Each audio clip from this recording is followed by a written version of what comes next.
Hi, and welcome to Green Planet, Blue Planet podcast, highlighting artists, teachers, authors, and philanthropreneurs of the regenerative movement. People who are committed to and showcase qualities of planetary leadership. My name is Julian Guderley. I'm committed to a world that allows people from all walks of life to thrive. I'm your host and creator of the Green Planet, Blue Planet podcast. And in today's episode, my guest is Denny Kennedy. Denny leads the California Clean Energy Fund, connecting entrepreneurs everywhere to capital to build an abundant clean energy economy that benefits all. He is also the president of CalCharge, a public-private partnership with the national labs and universities of California, unions and companies working to advance energy storage. Denny also co-founded Sungevity, the company that created remote solar design and Powerhouse, solar's premier incubator and accelerator. He's also the author of a book called Rooftop Revolution, How Solar Power Can Save Our Economy and Our Planet. And so I'm really exciting for this conversation. Danny, you've also worked with Greenpeace and other climate change and climate energy, initiatives. So welcome to this episode, Danny Kennedy. Thank you, Julian. It's good to be here. Yeah. Maybe let's begin with your passion for this topic. Like, what happened in your life that you just got really clear? I want to focus my energy into building regenerative or solar based initiatives and actually support everyone else out there who's doing that. It's a long, winding road to get to New Energy Nexus, which is the new name for the California Clean Energy Fund that I run today. But honestly, I started as a teenager here in Australia, which is rising. The sun is rising over behind me in this window. Working as an activist in forest campaigns in the 1980s. This is a long time ago when we used to wood chip beautiful ancient forests here in Australia for toilet paper to sell to Japan, Wow. Crazy extractive industries that we took as, business as usual in the 20th century, and took a whole lot of brave people to sort of say, no, ya basta, stop, that's silly. And I was involved in those social movements, did that for sort of 20 years, and really became involved in atmospheric science and politics in the 90s around the ozone issue, and then climate change in 92 at the Earth Summit in Rio, actually, and kind of cut my teeth as a more professional activist after school with Greenpeace, as you mentioned. But I think, the big issue of our times being climate destabilization, the climate emergency we're in, we've sort of turned a corner as a social movement around the turn of the century, where we agreed broadly that we had a problem. I mean, I know some idiots like the guys in the White House and in Brasilia may not agree, but most people do. I mean, the current guy in the White House does, I guess, but for the last 4 years, we've had a denier in there. But the world knows we have weird weather and we've done something wrong and we have to change our ways. And so for the last 15 years, I've been very devoted to what we need next, not what we're against. And the best way to create that, I found, is building small businesses and making them larger. And so I've had the luck and privilege to start a few successful solar companies. And then I got into the business of helping other people start solar and other clean energy companies. And that's what we do at New Energy Nexus. We run accelerators, incubators, and funds all around the world to support entrepreneurs, driving innovation, building equity, by which we don't just mean shareholder value, but economic opportunity for all, so that we can have a clean energy transition. Yeah, that's exciting. I want to hear a few of those stories and success stories that you've already created. And I like what you said there, creating the world we want to see and the world we believe in, much rather than fighting against anything that is, so in line with this podcast, with this mission, with the famous Bucky Fuller quote of creating a world that works for everyone by, creating a system that makes the old one obsolete. And I think you also mentioned it, like the great pollution. I like calling it the great pollution because it's undeniably here. You walk on the beach anywhere in the world, there's plastic. You scan the waters, there's human garbage, most likely also plastic. And we, depending on where you are in the world, we're participating in it still, passively and actively, because it's sometimes even hard to find alternative products or ways of consuming energy, etc., depending on where you are. So there's just so much work still to do. And I think it's important to move away from blaming and shaming and pointing fingers into just really making space for the solutions. Absolutely. So yeah, maybe you can take us on a bit of a tour or a bit of a journey here to some of the solutions that, came through New Energy Nexus. Yeah, happy to do that, and have hundreds is the good news. We literally backed 200 companies last year in 10 countries, from China to India, Indonesia, the Philippines, Vietnam, Thailand, the US. We're active in California and New York, Uganda, you name it. We've sort of got affiliates in 30 countries that are running different ecosystem support organizations, we call them. But just to, come back to your point about the solutions piece, there's a trajectory in social movements where, when the power holders are doing dumb things and the citizenry are fighting them, there is a stage where you need the rebel and the activists saying no, bad. That's what I did as a kid, tying onto trees to stop them getting cut down. Then you need reformers and policy people to sort of create the market settings and the rules and the social norms that move us towards new behaviors. And that sort of results in majority public opinion coming round to the better way of doing something and not the bad old business as usual. But then once you've proven that there's a problem and proven that the old guard, the establishment don't have your back, you've got to prove that there's an answer. And if you don't, if you get stuck in the sort of problem stage, it becomes very grinding and dispiriting. And I think we were there with climate for the last decade or so, like solar seemed small, plastic seemed impenetrable. You're right. Wherever you go, you're still actively and passively engaged in this problem. But the amazing thing right now is this upswing that's happening. We do know there are solutions. The electric vehicle phenomenon is happening. It's undeniable. VW, GM, Ford, you name them, the OEMs of the 20th century are just like capitulating in the matter of days and weeks. They were suing the government of California a year ago to allow them to just spit their soot out their tailpipes as much as they wanted. And now they just announced, $22 billion, $44 billion. We're just changing our entire business model from the internal combustion engine to electric mobility, shared, intelligent, etc. The changes are on us. This decade is going to be a wild ride. We have, more disruption happening in the electricity system than has happened for a century in the last couple of years. I mean, crazy stats that I could bore you with. And obviously the mobility revolution is another example. So, just to say for you and the audience, like, I do feel great hope right now that this decisive decade on the climate crisis is also a period of rapid change, and we might just do what's needed. To answer your question, though, you wanted some examples. I mean, well, I'm just curious because I know you had your connectivity and projects in Kenya, in the Philippines, and other places around the world. So it's just always the most exciting, as you said, when we turn away from the doom and gloom that we've been stuck in for a long while into the hopes and the projects on the ground. I think that's where, when we make those stories our stories, that's when the human story suddenly, becomes a big field of possibility. Absolutely. So, just rolling around the world, if you want, we've got a solar company in the Philippines that, the young leader of, who's still young, 28 today, but he walked into my office nearly 10 years ago now, I think, when I was running a solar company in the States. He'd actually read the book that you mentioned at the intro, which I think came out in 2013, so it was 8 years ago, and dropped out of university at Yale to go home to the Philippines to start a solar company.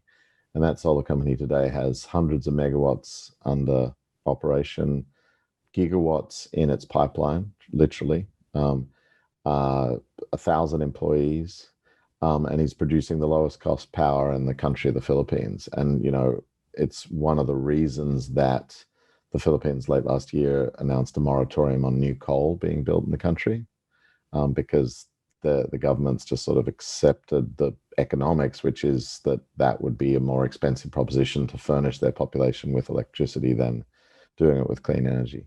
He's also That's exciting. that's sort of addressing Manila, which is the mega city in the Philippines that has 20 million population or something.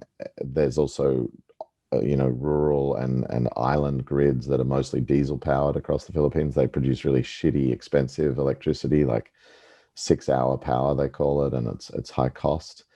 Again, solar plus storage replacements for those microgrids on those islands, much more efficient, can be built much faster, can be maintained much more stable because you're not dependent on a diesel supply chain, all that stuff. And he's demonstrated that, just the impact of one powerful entrepreneur, and the company called Solar Philippines has been enormous in that market and that country. We've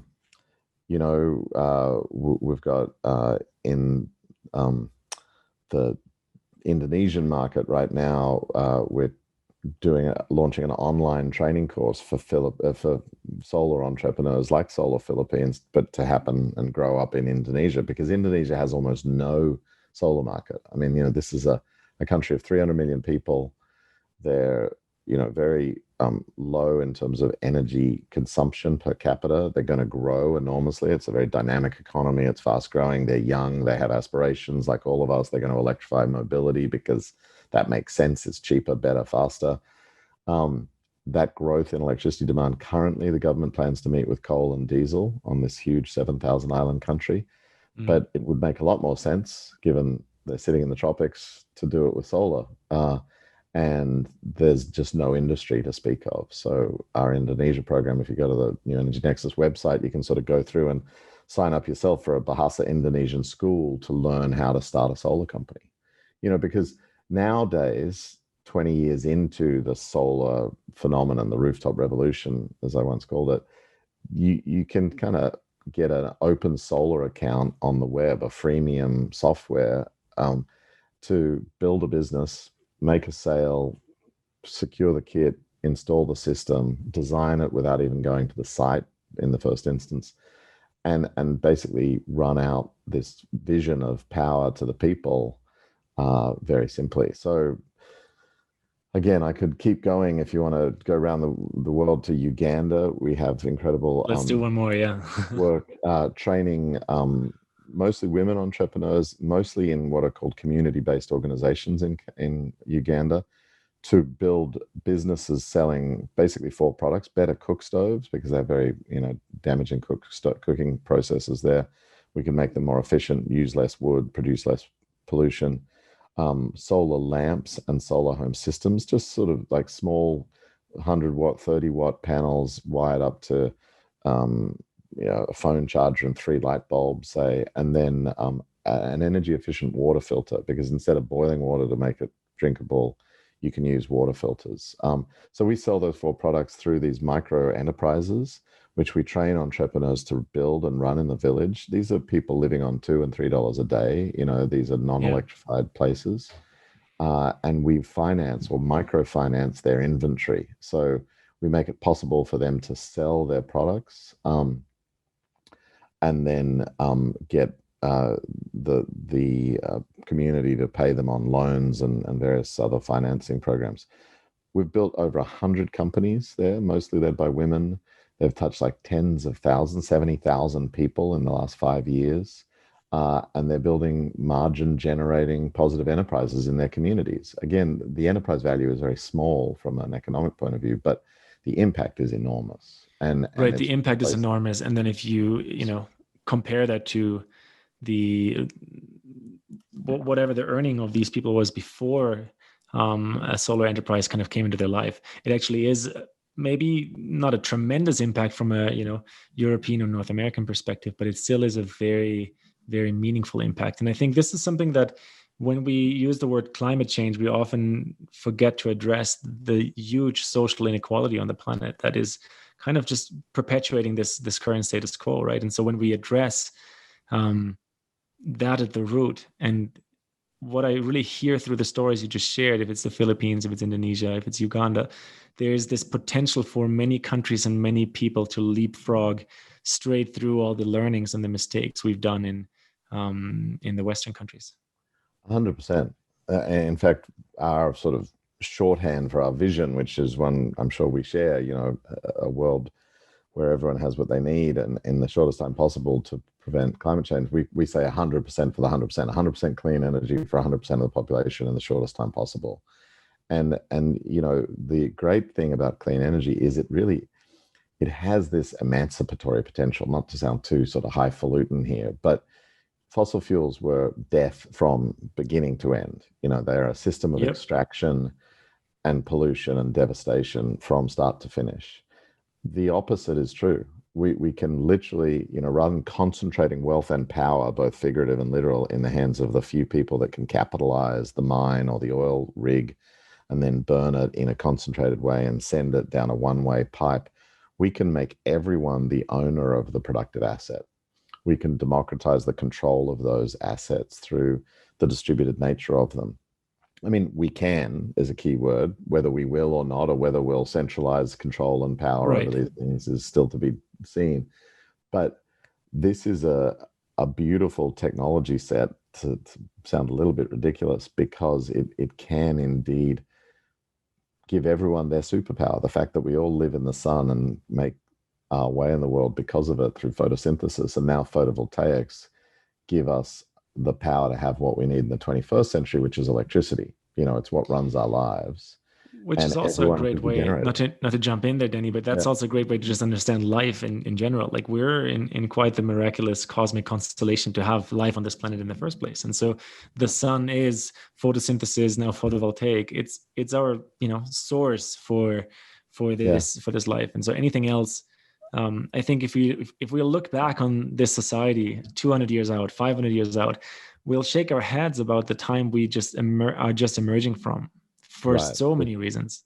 Crazy 200-year binge of just destroying assets and not, you know, living off the income of sunlight that comes to the earth.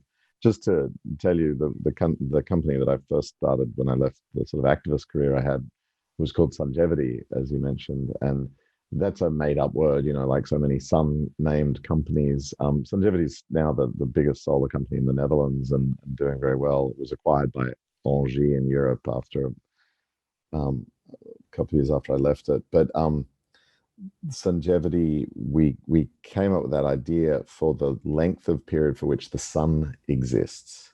You know, like there's perpetuity in our concepts of time and epochs of history and eternity, I guess. But within that, there's this subset during which life is possible, or life as we know it, because the only life as we know is sitting on this earth and around this planet, basically. And when that sun burns up, which it will do in 10 to the 5 billion years or however long away it is, this earth gets consumed by that event and that's over. And so we call that period of time Sungevity, and that's what we want to work on, you know, and to this day, I think most of the people that work there with me, you know, over the years are committed to that sort of long haul. Yeah, I get the picture, and I think it's a beautiful picture that we live in symbiosis with the sun, in, you know, this life-giving kind of infinite way, and infinite maybe in that would start us into a very spiritual and philosophical conversation. But I want to get back to some of the pragmatic learnings on the entrepreneurial front, because, you know, often when we look at something as a society, we have this idea that, is this the silver bullet that will solve all the problems? And obviously that silver bullet doesn't exist, right? We as a species have to learn to grow, build resilience, and understand our mistakes, and then clean up our mistakes and do better the next day. And so what do you think will it take for humanity to create this skill, this ability to learn from past mistakes and to admit that? And how can that maybe relate to many of these entrepreneurial journeys that you've helped to catalyze? Yeah, you know, I think the habit of mind of an entrepreneur is actually sort of some of what you're talking about. I mean, entrepreneur, it's a funny word, isn't it? But the person who's willing to not take no for an answer and go and make their own abundance is sort of what I'm talking about when I say entrepreneur. It may be driven by a profit motive, or that mechanism, at least that incentive system, but it may also be driven by, you know, compassion and care for a community, like these social enterprises in Uganda we just talked about. And what's going to make humanity better, smarter, next go round or next centuries, millennia, that fail fast, fail forward sort of habit, the iteration and experimentation, not becoming complacent.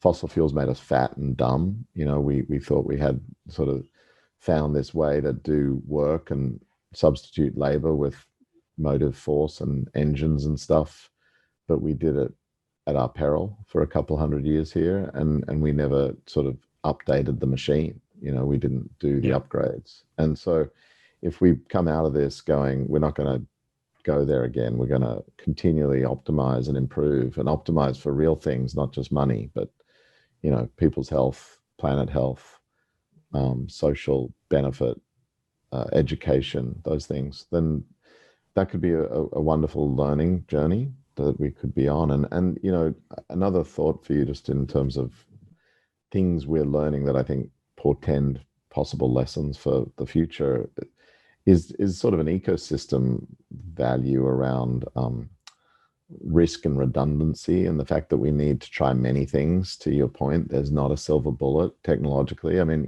we've been going over 15 years now. We've seen some unicorns. I mean, we were actually invested in Tesla around the time Elon joined the team there, the South African immigrant that is now known for it. But, he wasn't in the founding crew and was an angel investor. We were backing them about then. We sold out when they went public. So we've seen like a very disruptive big company emerge and have huge impacts for the best, really, in terms of what they've challenged the other car makers to do and what they've done for energy storage by demonstrating it. But my point was actually, you can't rely on that. That's not the strategy. When we talk about a country like Indonesia, 300 million people growing from 1,000 kilowatt hours per annum per capita consumption of electricity to 5 or 10 like we enjoy in America, that's not going to be done by one company or two companies or 10 companies. It's going to be done by hundreds of companies or hundreds of enterprises and efforts and ventures. And part of that is because most of them fail, as in ecology. Things don't take. Plants fall over. The forest is a series of mulching and growing and trying and some doing and lasting. And that's what we're trying to build, not to wax too lyrical about this, but our goal at New Energy Nexus is 100,000 startups, because we think over this decade, that's just the tip of the iceberg in terms of what's needed. But also only tens of thousands of those will survive and thrive. 50,000 or more will fail just because companies are hard to do. It's hard to make that work. Yeah, that's an exciting vision to, support 100,000 companies in this very focused and this very kind of aligned way, to see if they can build the traction that it needs to provide people with prosperity and provide people with energy. I'm really interested around the skill of resilience that will emerge from all of these successes and failures, because as a culture, you just mentioned it, when we look at us in terms of, this extraction and kind of fossil fuel based society is the peak of our dominance over nature. It's the peak of us becoming like obese and lazy, and kind of the peak of our expression as a bully in this natural environment. And so we know for many facts now that it can't continue like this. And as a species, we have to learn to reharmonize with nature, right? And as we're doing that, the skill of resilience, you mentioned the forest, like life itself it's not all like a fairy tale. Like there's a lot of cycles and birth and death and decay and all of that is part of it. So I'm curious to hear some more of your thoughts there around just this zeitgeist of these 2020s that is kind of a necessity, because we're literally with our back against the wall at this point. And I've never been a fan of doom and gloom. This is why I started the podcast, is to bring out more of the projects and the hope that can be in people. What are some of those qualities of the zeitgeist we're living in from your perspective? Yeah, I'm like you, I think, a sort of strategic optimist, and intentionally so. and I think to answer your question, the opportunity here is to come out of the 20s doing what we need done, and having a very different sort of civilizational approach to planetary existence, in my view. I mean, the big shift is from this extractive, from soup to nuts kind of way of thinking about the world. This is just a big mine and quarry to take stuff from and then, dump on, even though it's a finite spaceship Earth that we're alone on and don't have options for, no matter what Elon says about Mars. We're not doing that. We need to terraform the planet we got, kind of thing.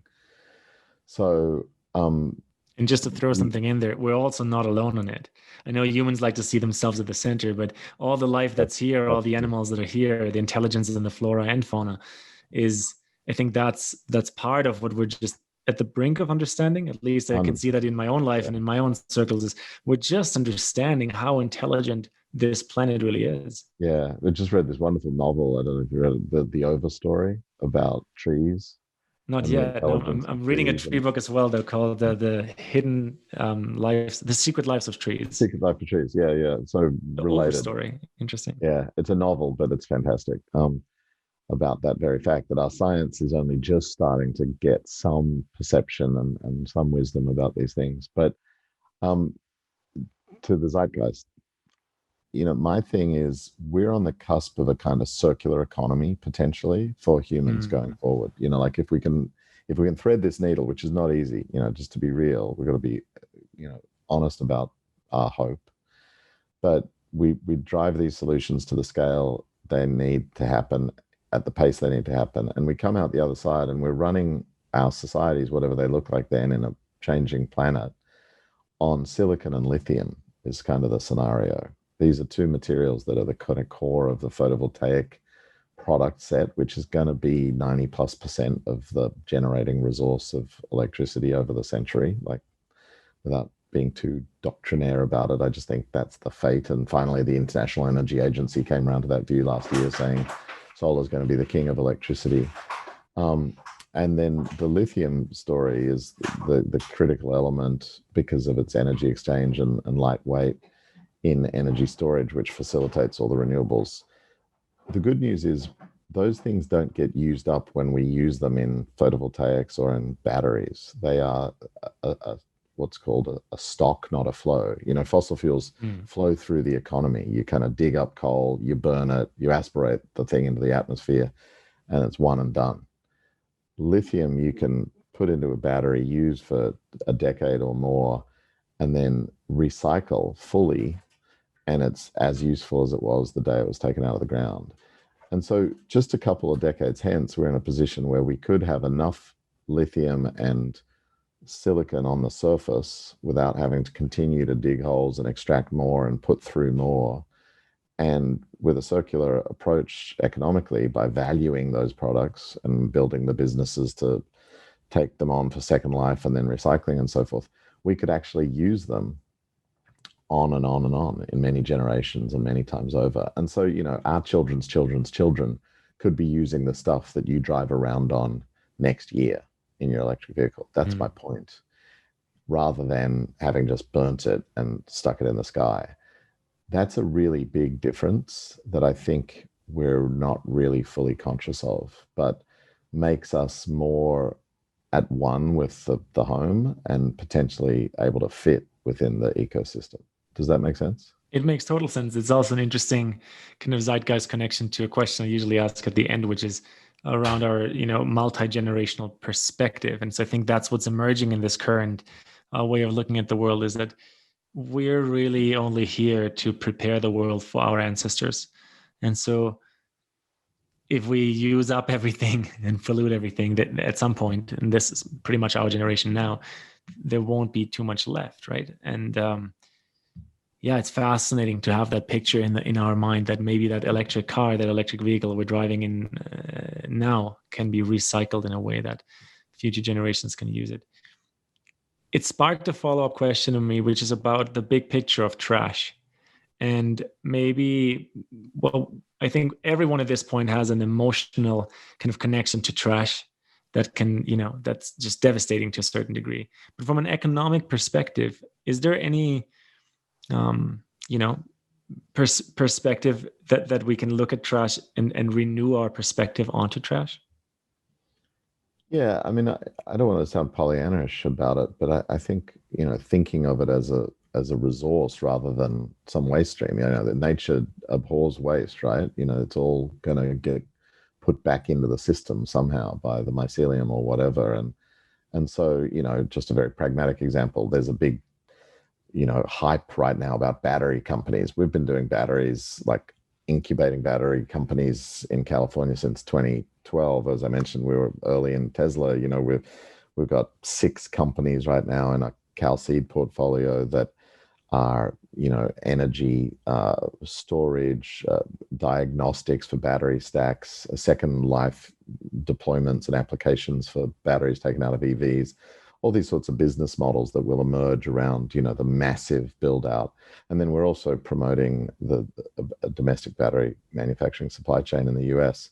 But the big limiting factors are these raw materials that go into them, like cobalt. A lot of people are conscious, and rightly so, that there's child labor in every battery, in every cell phone you've ever owned, because some of that cobalt probably came out of the Congo, and some of that was probably dug up by artisanal miners, they call them, in the Congo, but kids being sent down holes in the ground, And so we're trying to make cobalt-free chemistries in batteries. We have a company in our third derivative portfolio that does that out of Texas. We have another one in California we're trying to promote called Spark Z. Cobalt-free is one answer, but it's probably 5 or 10 years out. In the meantime, can we recycle all those cell phones that you once had and all your laptops and mine the waste stream and get cobalt? The answer is yes, we can. In fact, the waste streams of Europe, Japan, China, and the United States have enough cobalt to basically put back into the system and meet the needs of sort of the growth of batteries, because we're getting, even if we're not going cobalt free, we're getting more efficient with it in the battery chemistries. And so we can spread what we've already got into the future production, at least for a little period here, and make it last. So, absolutely, we can use waste as a resource, and get smart about these materials, which are finite and can't be treated as we did fossil fuels, in that extractive sense that we had.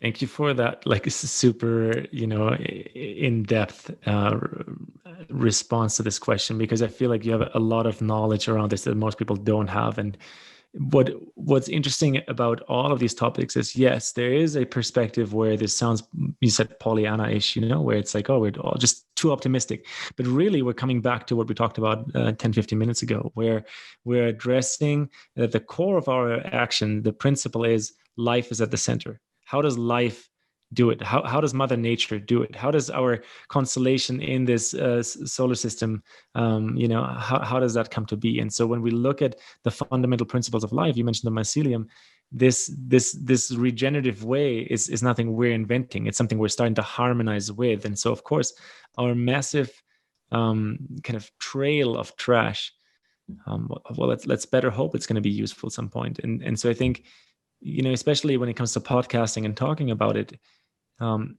there's a big educational component to be done, where anyone listening to this won't forget that they just heard this, and that we just had this conversation. And so it's important to understand that all of the actions that we normalize now, just like through coronavirus, a lot of the old normals are not the new normals, and we can discuss this in another conversation. But there are so many new normals to make about how we consume, how we look at trash, how we interact with the environment. And just to give you an example, like everywhere in the world you go, people have a different stance on it, but usually people stop with pointing their finger at this is right or this is wrong. But what do you actually do when you're in a country like I'm in Brazil right now having this conversation with you, where you walk down the beach and you see someone throwing out trash just in front of you, and you're like, wow, this person is, quite metaphorically speaking, is my brother or my sister. If I just, as the stranger, as the white guy, just walk up to that person like, hey, like, what are you doing? I don't think I'm going to do anything good. I mean, if I pick up the trash, that's like the tiniest baby step I can make. But the educational component is huge. And the component to understand that this ecosystem is a closed loop. Everything that's in here is going to stay in here. There is no out there, right? I think this is a massive understanding that hasn't penetrated the masses at this point yet. Yeah, but to go back to your point earlier about what we can learn in the sort of industry of innovation, and I don't want to use industry, more the ecology of innovation. Like we're trying to build that habit, that mental muscle of learning and keeping everything in the closed loop and being conscious of that finite system thinking. Back to our core business, supporting startups, we often, I think I used the phrase before, we call ourselves ecosystem support organizations. So, like in India, we've teamed up with this big mob of folk called the Climate Collective that run accelerators and incubators and funds and all sorts of stuff like us for all sorts of climate related solutions. And the energy tracks, the accelerators, the particular specific solutions for electric mobility and utility transformation in India, which is a mess because of the coal-fired power sector they've got. That's what we do there. But it's this whole bigger milieu. It's the ecosystem, and we're trying to emulate those things. I mean, another less Western, or not Western, but less scientific sort of word than mycelium that we fall back on sometimes is we say we have a value of living Ubuntu, which is a West African philosophy we learned from indigenous cultures. This is no surprise. Folk that live closer to the earth know this innately, that we're all connected, that everything is responsible for everything else, and you are because I am, and we are because they are, sort of thing. And that's a practice we try to bring to our craft of supporting startups, connecting a Shanghainese digital fintech entrepreneur who's building a better blockchain solution for, managing microgrids with someone in New York who's trying to implement microgrid solutions in, public housing in Manhattan or the boroughs, is stuff we'll do because we can learn, to your point, and the information, the education is one of the nutrients in the system that the mycelium brings from one to the next and transmits underground. That's what we've got to do, if you know what I mean. Yeah, I understand what you're saying. I think this is fascinating. It's, it often comes up in this podcast and in the core belief, in my experience on this planet, that the indigenous wisdom and the ancient sacred knowledge that is, barely just still alive on this planet, but that is a huge contribution to us in our modern ways harmonizing with nature once again. And when I say harmonizing with nature, again, it's not like a Pollyanna-ish kind of idea of like we'll all sit around the fire and sing Kumbaya, because we are a very modern society. We already made that step and that choice, right? We've gone through this threshold as well. Now we have to clean up some of these things and going forward, create a world that as we said a few times, like allows life for every participant. Maybe not in equal ways, as in everyone has the same, that always triggers people, but in ways that truly allow everybody to participate. 100% again. and to your point about the indigenous wisdom, I feel like, the great crime of fossil fuels over the 20th century was how it targeted indigenous communities and sort of burned the books of wisdom that those places contained. And that was the bonfire of the vanity plus futility of that sector. There was this weird happenstance that coal and oil and gas often resided beneath the feet of communities that were not the powerful colonial interests in places, and those communities were destroyed proactively through various systems of repression and blatant, violence. Yeah. I did a lot of human rights work in the 90s in Nigeria and Colombia and Native America and elsewhere, and that was their mojo, their MO. That was the system. Fossil fuels targeted and divided and conquered communities to extract stuff. the hope, right now is quite strong. I mean, you might have seen this struggle that Trump tried to give one last push to, that's been going on for 40, 50 years in indigenous communities in America, in Alaska, the Arctic Refuge, which, drilling rights have been much contested for decades by the community up there and by environmentalists and others. And Trump opened it up for drilling. The amazing thing is there were barely any bids for the Arctic Refuge access, because the oil and gas industry is on its knees. You try and borrow money to go drill a new well in the Arctic Refuge in 2021, and you're paying 50% on the dollar, like as an interest rate. You try and build a solar project in America, or, build an EV factory, the rent on the money is going to be single digit, because that's just a better asset, a safer bet. Even the capital markets have priced this change in. That's the big difference. We're not fighting against this thing as hard. They're dying anyway. ExxonMobil's out of the top 10 forever. It'll never be back. Incumbents don't make the change. And all these insurgents, these little entrepreneurial ventures that, you and I had never heard of 2 years ago and are now spacking onto stocks and Wall Street, are going to be the giants of the near future and displace all of those.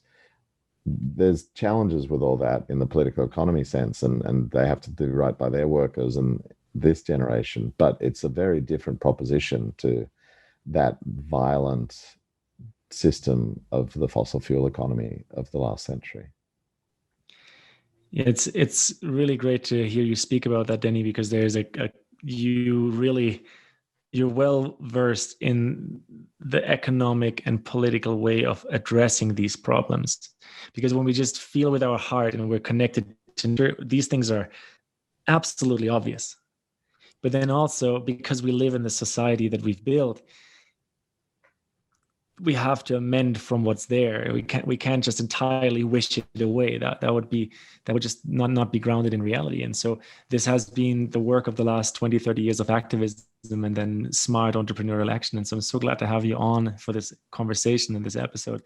I have one more question. I know there could be like a dozen more questions, but this one is quite a bit more for the dreamer inside of you. And so,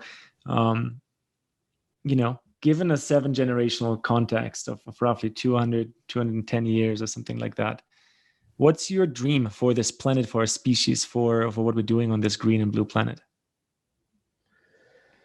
If you go back 200 years, when we became addicted to fossil fuels, that's as far as we went into the woods, as the Alcoholic Anonymous saying is. As far as you go in, you have to walk out, basically. So it's going to be another 200 years to free ourselves fully of the addiction and all of its impacts. So we'll be undoing the damage of that mistake of the Industrial Revolution for a couple of centuries here. We will live in a society, like I said, powered by sunlight and driving on sunshine, through the miracle of technology with lithium and silicon-based systems, and hopefully fully recycling that in this sort of circular economy that we discussed. But also, doing so much more. I hope that it's a true green planet, blue planet. We're rewilding the world. We're acknowledging the true values of nature and the carbon sinking that will be required to reduce the impacts of climate change. I mean, there's no going back from climate change, but there will be attempting to mitigate it by sinking carbon, not through so many machines as trees and soils and carbon sinks. I think that'll be a big project for decades and hundreds of years, potentially, over that 200-year timeline you asked about. We will be, an urban community mostly. Like, humans seem to prefer cities. We'll be living in mega cities in tens and hundreds of millions, perhaps. So making livable, walkable, meaningful existences out of that reality from the design phase now, when you pick the place, and build a city that lasts a millennium, to actually filling it out during time. That'll be a fascinating part of the work that we'll do as a society. I think it's, prospectively good. My kids, or whoever are the ones we're talking about down the line, we'll regret what, you know, our generation and the one before us let happen, but we'll be grateful for what our generation and the one after us made happen, which was this great transition that's happening this decade and beyond. And we'll make the most of it. I'm confident of that. You know, it's not the end of the world we're contemplating here. It's a world without end. It's really the condition that world will be in, and what we leave for our children is this very important question. So glad you ask it, and I'm glad that that's part of the conversation here on your podcast. Yeah, thank you, Danny, for this answer, and thank you for walking us through a few examples of the work that New Energy Nexus is doing. And we touched on a few different really really deep topics, and I'm sure we could dive a lot deeper. Also, thanks for giving us a reading. How do you say that? Like a suggestion, the overstory. I'm going to put it into the show notes as well. Thank you so much for being on the show, and yeah, all the best with New Energy Nexus. I'm sure there's lots of conversations to follow, even just between the two of us. Thank you. Good to be on, and look forward to being in touch.